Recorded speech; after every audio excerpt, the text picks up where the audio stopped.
नवी मुंबई के सीउड्स इलाके में स्थित दिल्ली पब्लिक स्कूल में एक 4 वर्षीय छात्र के साथ यौन शोषण का चौंकाने वाला मामला सामने आया है।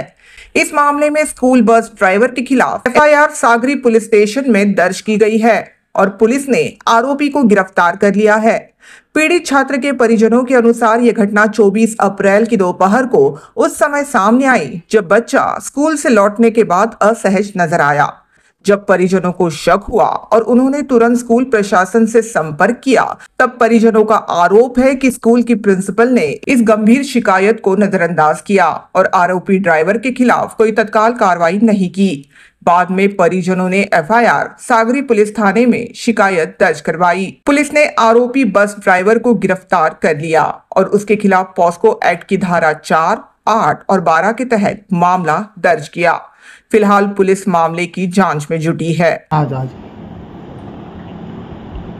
आपल्या नेरूळमध्ये दिल्ली पब्लिक स्कूल DPS या शाळेमध्ये काल 3 वाजता पालकांनी आपल्या मुलावरती त्या बस ड्रायव्हरने त्या स्कूलच्या लैंगिक अत्याचार केल्याची तक्रार आपल्या आईवडिलांकडे केली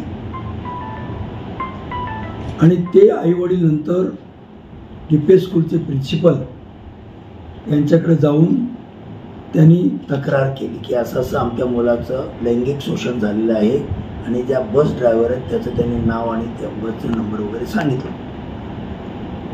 अपेक्षा होती पालकांची की त्या प्रिन्सिपलने त्या ड्रायव्हरच्या विरोधात लगेच पोलीस स्टेशनला तक्रार करावी, गुन्हा नोंदवावा, परंतु तसं न होता प्रिन्सिपलने या गोष्टीकडे दुर्लक्ष केलं आणि त्यानंतर पालकांनी वाट पाहून सुद्धा ज्यावेळेला ही गोष्ट त्यांना खात्री पडली की हा प्रिन्सिपल काही ॲक्शन घेणार नाही, मग ते पोलीस स्टेशनला गेले। मात्र पोलीस स्टेशनला गेल्यानंतर पोलिसांनी लगेचच त्याची दखल घेऊन त्या ड्रायव्हरला अरेस्ट केली आणि त्याच्यावरती पॉस्को अंतर्गत काय ते कारवाई सुरू केलेली आहे, त्याला अरेस्ट केली। ज्यावेळेला ही बातमी आमचे जिल्हा प्रमुख प्रकाश पाटील यांना समजल्यानंतर त्यांनी मला फोन केला सकाळी आणि आम्ही सर्व आमचे पदाधिकारी, मग आमचे सर्व उपजिल्हा प्रमुख घोसाळकर होते, आमचे सुमित्र कुडू होते, आमचे उपशहर प्रमुख समीर भागवान होते, शहर प्रमुख आमचे महेश कोठीवाले होते,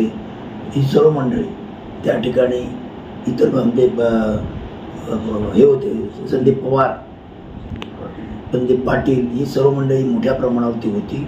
जवळजवळ 100पेक्षा जास्त लोक आमचे तिथे जमले आणि आम्ही गेल्यानंतर आतमध्ये पोलीसही होते त्यांच्या संरक्षणाला। मात्र आम्ही ऐकलं नाही, आम्ही आतमध्ये गेलो, घुसल्यानंतर पोलिसांनी आम्हाला अडवण्याचा प्रयत्न केला। आम्ही जो प्रिन्सिपल आहे त्या प्रिन्सिपलवरती तुम्ही आरोपी म्हणून गुन्हा नोंदवावा ही आम्ही मागणी केली आणि त्यानंतर मग वरिष्ठ अधिकारी आले, ACP आले, सिनियर PI होते। पोलिसांचं म्हणणं आहे की आम्ही शांतता, म्हटलं हा शांततेचा विषय नाही, तुम्ही त्या आईवडिलांच्या जागेवर असाल तर तुमची काय स्थिती असेल, तुमचं मूल असेल तिथं तर काय स्थिती असेल, आणि मग आम्ही पोलिसांना सुद्धा निरुत्तर केलं। शेवटी पोलिसांनी म्हणाले की तुम्ही तुमचं निवेदन द्या, आम्ही जे कायद्याच्या चौकटीत बसतं ते सर्व करू। परंतु कायद्याच्या चौकटीत बसतं म्हणजे नेमकं काय याचा अजून प्रश्नाचा खुलासा झालेला नाही।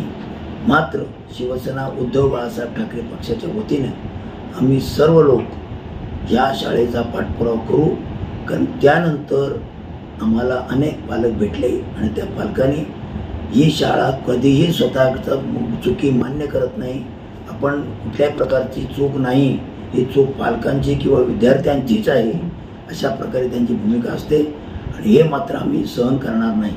शाळेत कदाचित त्यांचं म्हणणं आहे की आमचं शिक्षण सर्वात उत्तम आहे, असेलही, आम्ही त्या शिक्षणाबद्दल नाही, परंतु अशा प्रकारे जर पालकांचं विद्यार्थ्यांचं शोषण होत असेल तर आम्ही त्याला त्या पालकांना आणि विद्यार्थ्यांना न्याय मिळवून देण्यासाठी जे आवश्यक आहे ते आंदोलन करू लोकशाहीच्या चौकटीमध्ये, हा आमचा इशारा आहे।